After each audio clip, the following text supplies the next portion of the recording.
বাংলাদেশ সেনাবাহিনী মহিলা ফুটবল দল ও উত্তরা ফুটবল ক্লাবের মধ্যে একটি প্রীতি ম্যাচ ঢাকার আর্মি স্টেডিয়ামে অনুষ্ঠিত হয়েছে।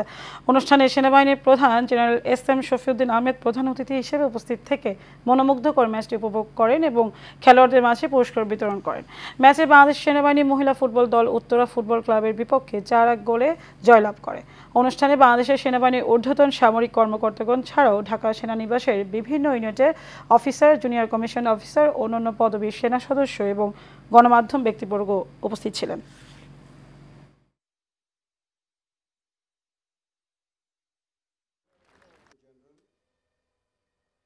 আমি দৃঢ়ভাবে বিশ্বাস করছি যে এর ভিতর অনেকেই ইনশাল্লাহ জাতীয় দলেও অংশগ্রহণ করতে পারবে এবং এভাবে বিশ্বাস করি যখন জাতীয় দলে তারা যাবে দেশের গণ্ডি ছেড়ে বিদেশের মাটিতেও সেনাবাহিনী তথা দেশের সুনাম বয়ে আনবে বলে আমি বিশ্বাস করি।